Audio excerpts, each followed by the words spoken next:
નમસ્કાર મિત્રો, આજે સીધું ને સટમાં આપણે સંસદનું સત્ર આજે ફરીને શરૂ થયું એની વાત કરવાના છીએ.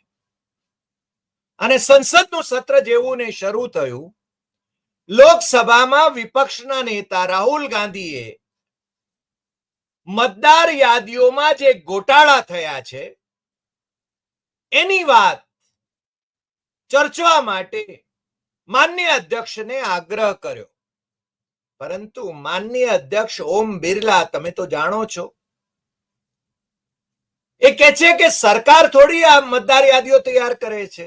રાહુલ ગાંધીએ કહ્યું કે હા, સરકાર તૈયાર નથી કરતી, ઇલેક્શન કમિશન તૈયાર કરે છે. પરંતુ એક હિમાચલ પ્રદેશ જેટલા મતદારો મહારાષ્ટ્રમાં માત્ર 5 જ મહિનામાં જો વધી જતા હોય, લોકસભાની ચૂંટણીથી માંડીને વિધાનસભાની ચૂંટણીના 5 મહિનામાં મહારાષ્ટ્રમાં 40 લાખ જેટલા મતદારો જો વધી જતા હોય તો એની તપાસ તો થવી જોઈએ.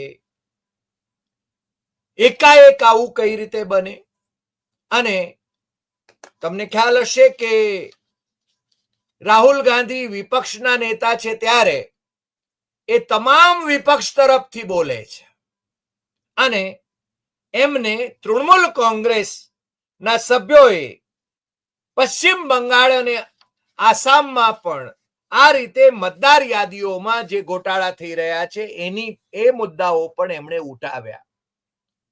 આમ તો દક્ષિણના રાજ્યોની અંદર ઇલેક્શન કમિશન નું જે એટલે લોકસભાની બેઠકોનું જે પરિસીમન થઈ રહ્યું છે એના સંદર્ભમાં અને હિન્દીને જે રીતે દક્ષિણના રાજ્યોની અંદર ઠોકી બેસાડવામાં આવી રહી છે, હિન્દી રાષ્ટ્રભાષા નથી. તમને જો કોઈ કહે કે હિન્દી રાષ્ટ્રભાષા છે તો ના, આપણા બંધારણના પરિશિષ્ટમાં જે 22 ભાષાઓ છે, તમામ ભાષાઓ એ સત્તાવાર ભાષાઓ છે, પણ આપણે ત્યાં કોઈ પણ ભાષા એ રાષ્ટ્રભાષા નથી. અને એટલા માટે જ તમિલનાડુના સભ્યો જે છે, ડીએમકે ના સભ્યો જે છે, એ હિન્દી ઠોકી બેસાડવાનો વિરોધ કરે છે. એમના મુખ્યમંત્રી સ્ટાલિન એમ કહે છે કે તમે ઉત્તરના રાજ્યોની અંદર અમારી તમિળ ભણાવો છો ક્યાં, કે તમે અહીંયા હિન્દી ભણાવવાનો આગ્રહ રાખો.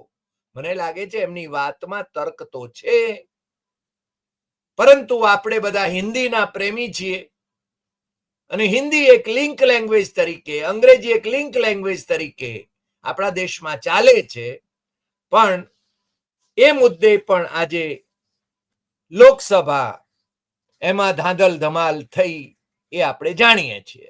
પણ જે મુખ્ય મુદ્દો હતો એ આ હતો કે રાહુલ ગાંધીએ મહારાષ્ટ્ર અને બીજા રાજ્યોની અંદર મતદાર યાદીઓમાં જે ગોટાળા થઈ રહ્યા છે, એક જ નંબરના કાર્ડ ઇસ્યુ થઈ રહ્યા છે, મતદાર કાર્ડ, અને એના સંદર્ભમાં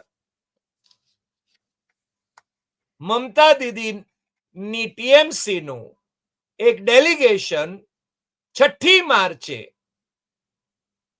ઇલેક્શન કમિશન ઓફ ઇન્ડિયાની કોલકાતા ઓફિસમાં એમને મળ્યું હતું, એટલે અધિકારીઓને મળ્યું હતું.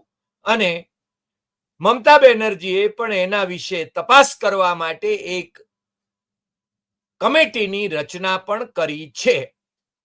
એટલે મતદાર યાદીઓમાં ગડબડ કરીને કઈ રીતે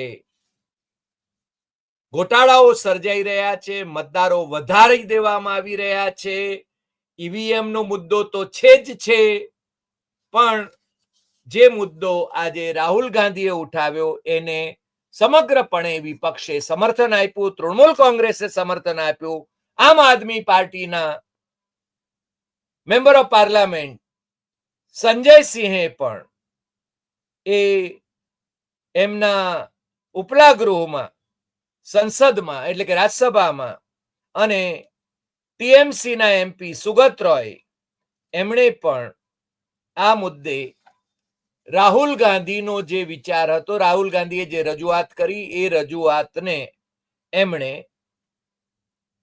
સમર્થન આપ્યું.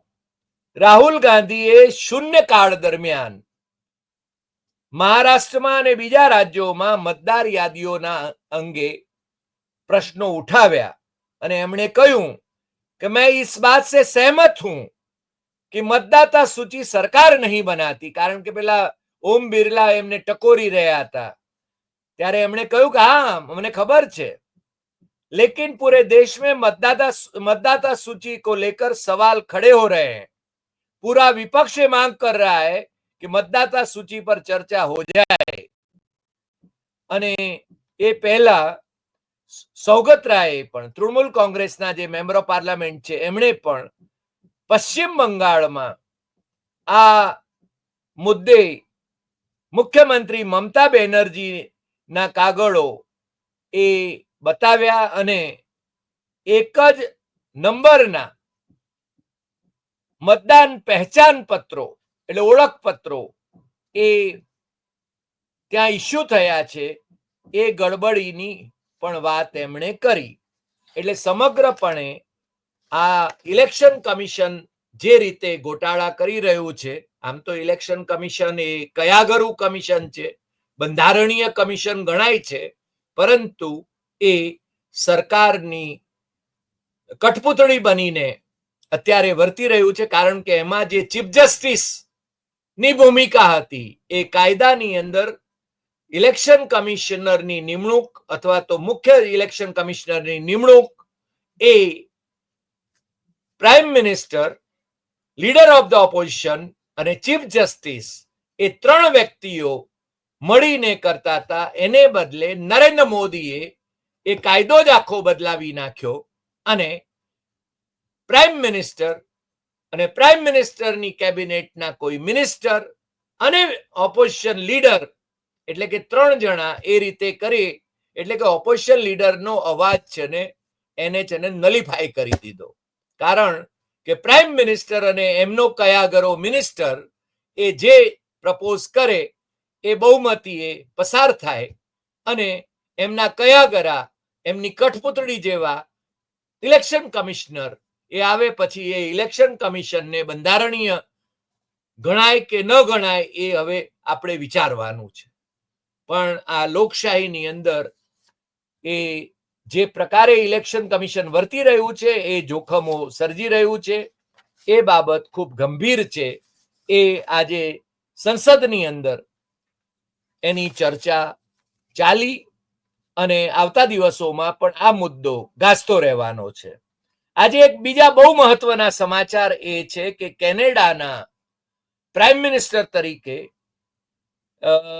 માર્ક કાર્ની એમની નેતા તરીકે વરણી થઈ છે, એટલે કે હવે પ્રાઇમ મિનિસ્ટર એ બનશે અને એ કેનેડાની સેન્ટ્રલ બેંકના ગવર્નર રહ્યા છે, બેંક ઓફ ઇંગ્લેન્ડના પણ એ ગવર્નર રહ્યા છે અને એ લિબરલ પાર્ટીના નેતા તરીકે વરાયા છે.